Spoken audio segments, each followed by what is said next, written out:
Principiamos nuestras consideraciones en el libro de Apocalipsis. Ya anticipábamos el interés que despierta en nosotros el mensaje que nuestro Señor Jesucristo tiene para las 7 iglesias de Asia.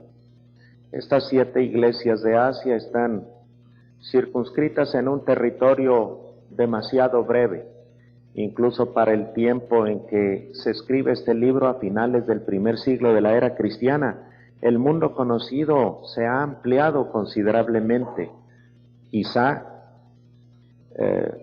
haya habido exploraciones precolombinas, es decir, antes del tiempo de el descubrimiento de América por Cristóbal Colón, de viajeros que llegaron hasta las costas de América. Pues sin tomar en cuenta esos descubrimientos, la civilización occidental, europea ya plenamente, llega hasta la misma Tarsis. Y la verdad de las cosas es que se conoce como España, la nación que se encuentra en el límite lejano hacia el occidente. Ya el mundo conocido es bastante amplio. Sin embargo, por ministerio del Espíritu, el mensaje que se dirige a las iglesias solamente toma en cuenta 7 congregaciones en un reducido perímetro en el Asia Menor, la actual Turquía. Nos hemos fijado el propósito de estudiar el mensaje, el cuerpo general del mensaje a cada iglesia en las mañanas y poder dedicarle algunos pensamientos a la forma como nuestro Señor Jesucristo se presenta ante la congregación, se identifica con ella. Y decíamos que resulta característica la manera como Jesús se identifica con cada iglesia particular. Por ejemplo, a la iglesia de Éfeso se presenta como aquel que tiene las 7 estrellas en su diestra y anda en medio de los candeleros. ¿Por qué con la iglesia de Éfeso se presenta así? Porque es una iglesia en la que se nota una ausencia muy grave de la esencia, de la presencia de nuestro Señor Jesucristo. ¿Qué se le dice a Éfeso? Has perdido tu primer amor. Has dejado tu primer amor. Una iglesia que está en medio de una actividad incesante, sin embargo, está huérfana de la esencia fundamental de toda acción. Jesús no está presente.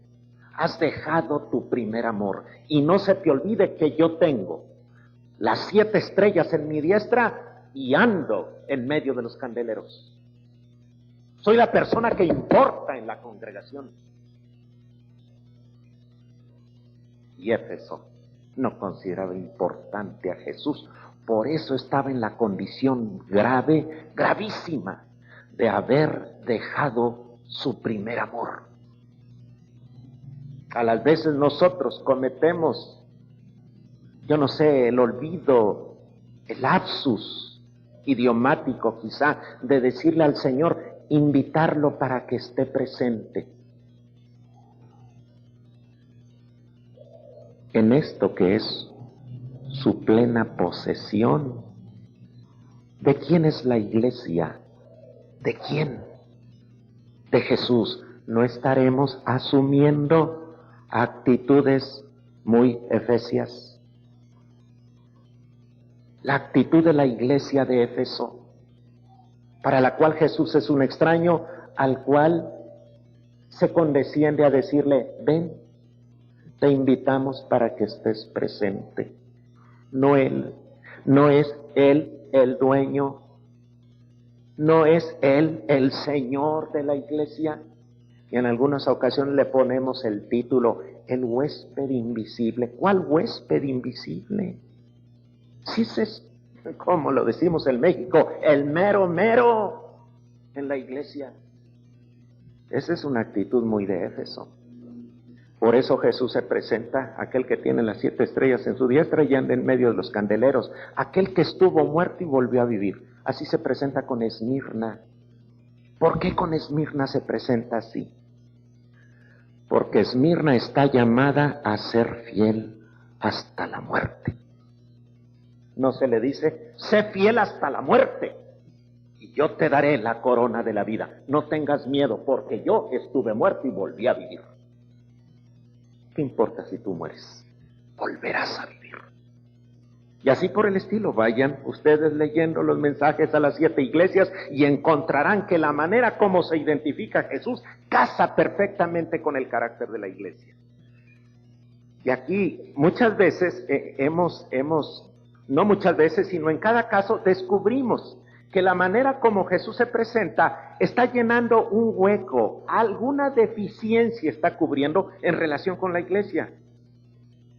Y nos preguntamos en esta hora, entonces, ¿cómo se presenta? ¿Por qué se presenta como se presenta ante la iglesia de Filadelfia, a la cual nada le reprocha?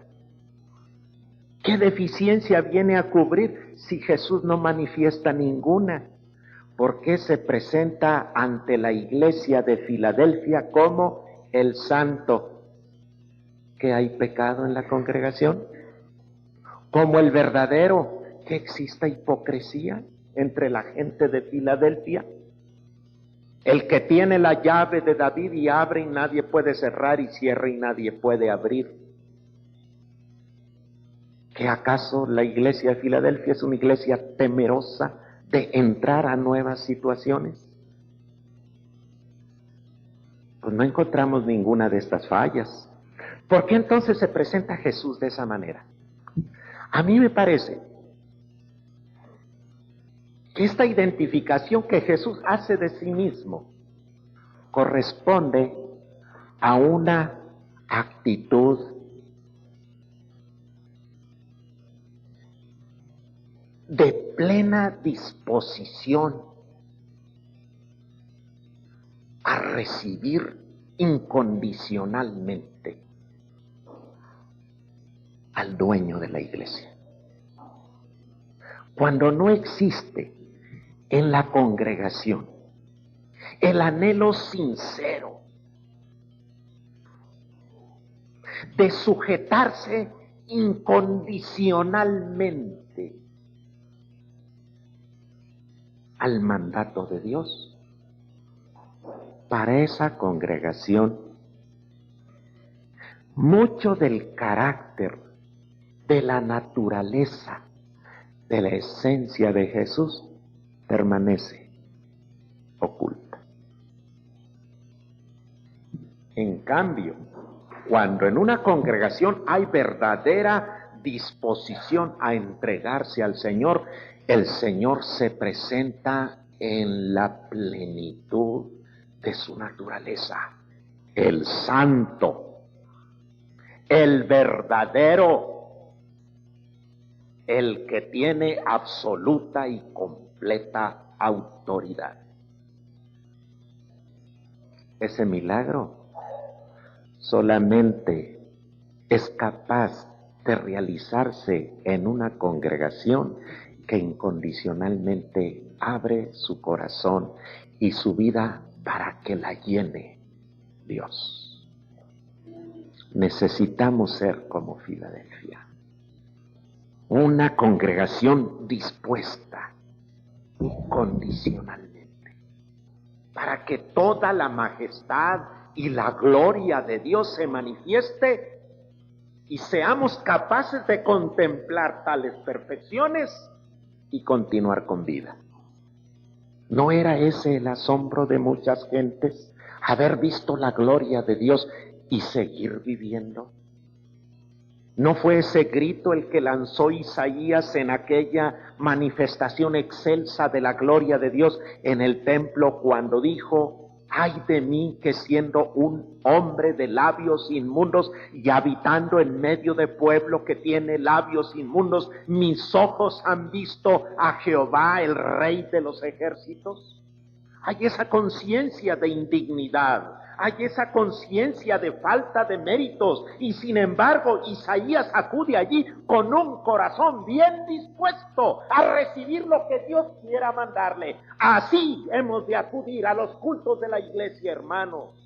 ¿En cuántas ocasiones acudimos por mera costumbre?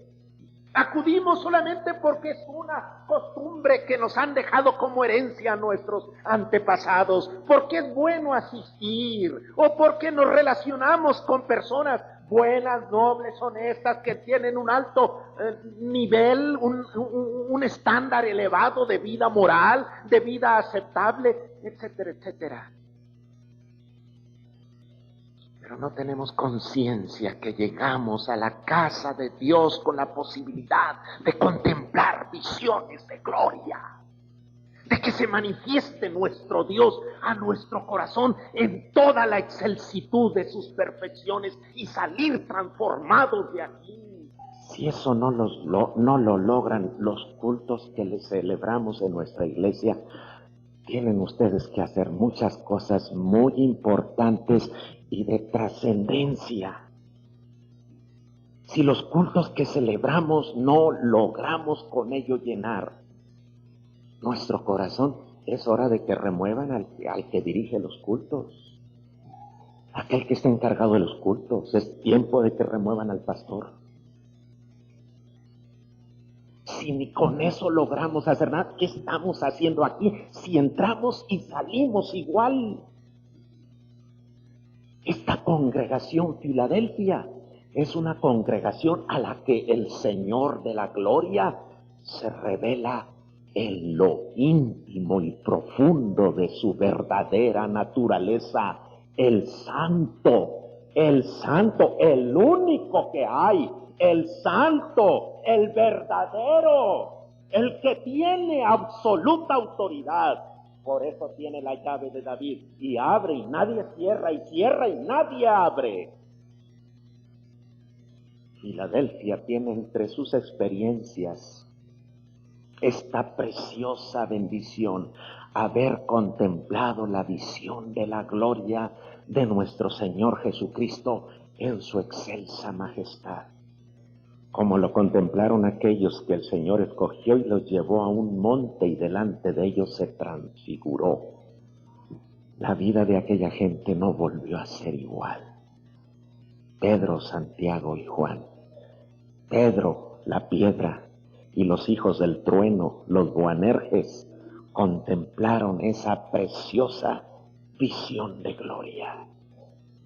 Nosotros hemos de asistir al templo con la posibilidad de que Dios nos permita contemplar esas visiones de gloria. Se revele a nosotros, a nuestra vida, llegue a lo profundo de nuestro corazón el impacto de nuestro Señor como Jesucristo, como el santo, como el verdadero, como aquel que tiene absoluta y completa autoridad. Entonces cobra sentido lo que es Filadelfia. ¿Qué significa Filadelfia? Filos es la palabra griega que significa amor. Y adelfos, ¿qué es adelfos en griego? Hermano. Filadelfia es la ciudad del amor fraternal. Filadelfia es la iglesia del amor, verdadero amor entre los hermanos. Filadelfia fue fundada por colonos que venían de Pérgamo. A la sazón, Pérgamo, en el momento de la fundación de Filadelfia, era gobernada por Atalo II. Atalo tenía un hermano que se llamaba Eumenes. Atalo amaba entrañablemente a su hermano y era amado por su hermano. De tal manera era notable, era evidente este amor, esta fidelidad de Atalo por Eumenes. ¿Saben cómo le llamaron? El Filadelfo. ¿Han ustedes oído darle el nombre a una mujer Filadelfia? ¿No han oído a una mujer llamada Filadelfia? ¿No? Yo he oído a un hombre que se llama Filadelfo. Nos da risa. Pero qué significado tan precioso. Atalo era conocido como el Filadelfo, el que ama a su hermano. Cuando los colonos de Pérgamo llegaron a ese terreno, fundaron la ciudad en recuerdo de su rey que amaba entrañablemente a su hermano. Le pusieron a la ciudad Filadelfia. Filadelfia es una ciudad existente en la actualidad. Claro, el amor nunca deja de ser. Si hemos de permanecer, solamente la esencia del amor nos hará permanecer. La iglesia en esta ciudad, junto con Esmirna, solo logran elogios del Señor, y es interesante que Cristo da esos elogios a dos congregaciones que aparentemente no tienen los recursos para llegar a culminar en victoria y en éxito sus trabajos. Una es pobre y la otra es débil. Y sin embargo, a la pobre y a la débil, Dios bendice abundantemente. En el caso particular de Filadelfia encontramos varias situaciones que son condiciones favorables que Dios provee para esta congregación en virtud de que Él es el santo, el verdadero, el que tiene la llave. Y abre y nadie cierra, y cierra y nadie abre. A aquella congregación se le da una puerta abierta. Una puerta abierta. Cristo, por poseer las llaves, abre esa puerta. La puerta de la oportunidad es la suma de factores concurrentes que Cristo, Señor de la historia y de la vida, hace coincidir en tiempo y lugar para que sea aprovechada esta situación por la iglesia. Y ay de nosotros si negamos el espíritu de Filadelfia en nuestra congregación. En eso nos hemos de parecer.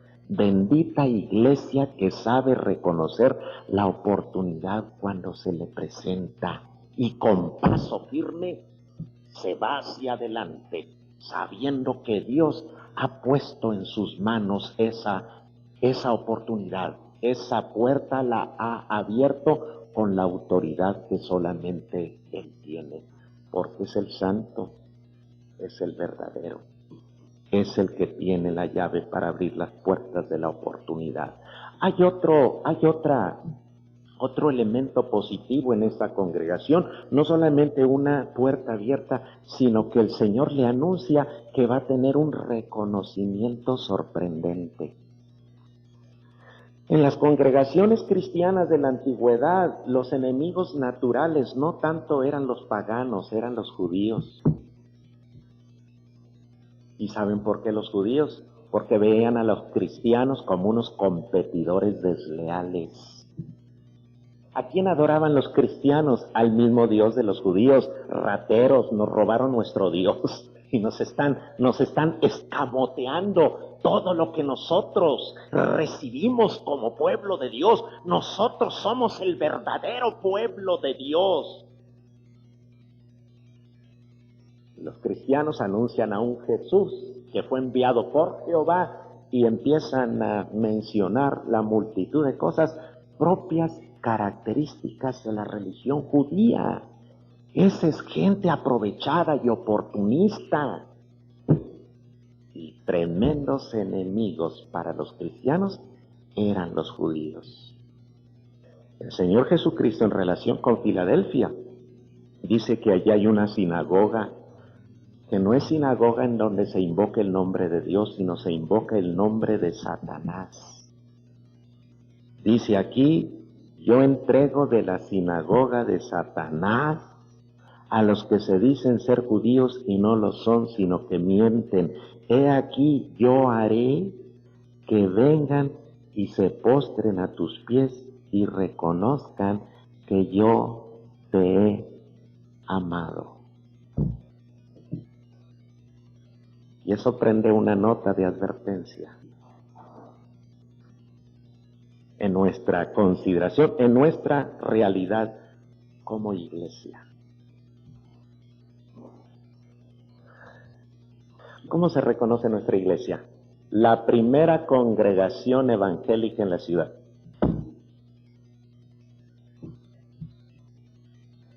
Tiene un templo que data del siglo pasado, monumento histórico dentro del catálogo de los monumentos nacionales de interés histórico nacional, catalogado en catálogos nacionales del INBO, del Instituto Nacional de Antropología e Historia. Yo no sé en dónde estará catalogado este templo. ¿Somos reconocidos así?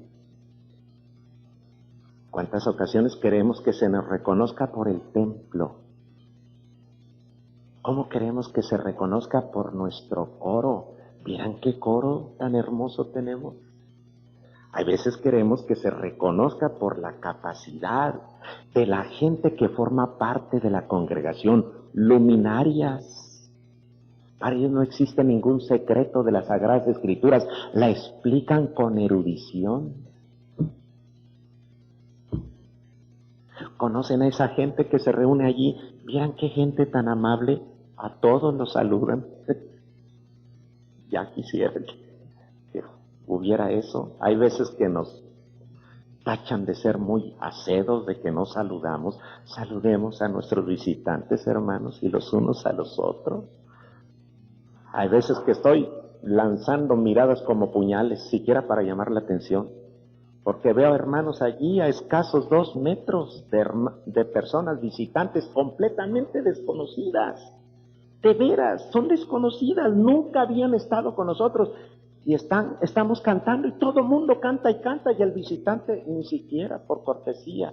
La persona que está allí cerquita, no somos capaces de dar una vueltecita así para ver quién no tiene inario y que sea visitante.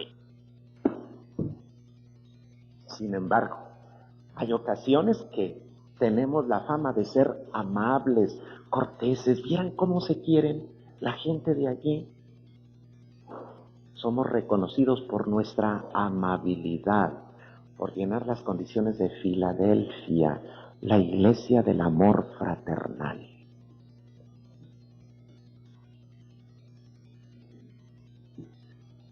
¿Son cosas de avergonzarse estas? No. Qué bonito templo, bendito sea Dios que nos dio este templo. No es cosa de abominar del templo. Que tenemos un hermoso coro, cantan muy bien, y aquí varios coros, tenemos varios coros, no solo un coro. Hemos escuchado el coro de jóvenes y hay más coros. Hoy en la mañana cantaron nuestros varones. ¿Qué les parecieron las voces varoniles, verdad? Que se escuchan muy bien. ¿Es malo esto? No es malo, qué bueno que sea eso. Pero la iglesia de Filadelfia era reconocida por una cosa: el amor que Jesucristo le tenía.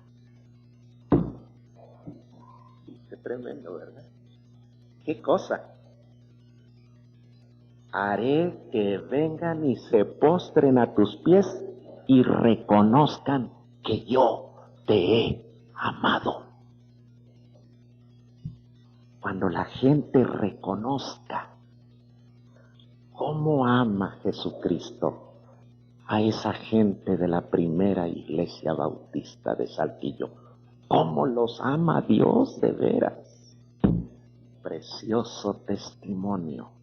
Concédanos el Señor llegar a ser de tal manera una iglesia Filadelfia para que la gente nos reconozca no solamente por el bonito templo que tenemos, no solamente por las excelentes clases bíblicas que aquí se imparten, no solamente por la gente de pro, que son miembros de la congregación, gente reconocida en la comunidad.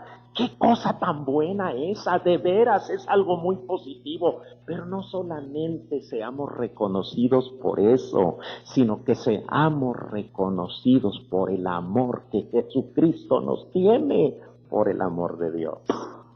Por eso Filadelfia era una iglesia tan especial. Reconozcan que yo te he amado. Y al reconocer los enemigos que Jesús, que Dios los ha amado, el Santo, el verdadero, el que tiene absoluta autoridad. Imagínense qué testimonio en la comunidad. Ni se metan con ellos, porque esa gente Dios la ama. Si se van a meter con ellos, métanse por la buena. Busquen ser como ellos. Pregúntenles cuál es el secreto de su felicidad y el de ser de veras personas tan amables, tan caritativas, tan compasivas. De esa manera métanse, porque esa gente Dios la ama. Esa gente Cristo la ama. Que esos sean nuestros timbres de gloria, de satisfacción, de orgullo en el buen sentido de la palabra. Dios nos ama y la gente lo reconoce. Hay veces que nosotros somos los únicos que sabemos que Dios nos ama. La gente no sabe que Dios nos ama. Y aquí dice Jesucristo que hará que esa gente venga, se postre ante la iglesia y reconozca que los ama Jesucristo. Pero este pasaje nos habla también, hermanos, de una protección oportuna. El Señor anuncia un desastre que se aproxima, una prueba para todos los habitantes del mundo. ¿Qué será? Debido a que Filadelfia se encuentra en una zona inestable, bastante inestable en los terrenos sobre los que se encuentra asentada, indudablemente esa podría ser una parte de la prueba. Ustedes vieron las escenas del terremoto reciente en Los Ángeles, ustedes recuerdan el temblor, el terremoto en la Ciudad de México, y terremotos en diferentes partes del mundo. ¡Qué cosa tan espantosa! ¡Qué cosa tan tremenda! La verdad, yo nunca he estado en una situación así. Estuve en alguna ocasión viviendo en la ciudad de Puebla, sentí cómo las persianas temblaban y cómo había unas lámparas colgantes así, se movían de un extremo al otro y salía al templo y veía las columnas moverse así. Pero caerse, cuartearse, las paredes caerse, yo nunca he estado en una situación así. Sin duda que constituye una prueba muy severa para una ciudad ser abatida por temblores de tierra, por verdaderos terremotos. Pues viene una prueba, por cuanto has guardado la palabra de mi paciencia, yo también te guardaré de la hora de la prueba que ha de venir sobre el mundo entero, para probar a los que moran sobre la tierra. ¿Qué tipo de prueba será? ¿Quién sabe? Pero ¿qué importa saber qué clase de prueba será? Si el Señor está prometiendo que nos guardará oportunamente de todas las implicaciones, los resultados, las manifestaciones de esta prueba tan difícil. Y en cada una de estas cosas se manifiesta el título que el Señor escoge para sí mismo en su relación con la iglesia de Filadelfia, el Santo. Los teólogos han definido la santidad como la suma de las perfecciones de Dios. ¿Qué significa santo? Que Dios es perfecto. ¿En qué? En amor, en veracidad, en justicia, en poder, en gracia, en misericordia, en existencia, en eternidad, en etcétera, etcétera. Todos los atributos de la deidad. La santidad es la suma de todos ellos. El impacto global de los atributos de Dios se define como la santidad de Dios. Y aquí tenemos al Señor Jesucristo diciendo que Él es el santo, perfecto en todos sus caminos.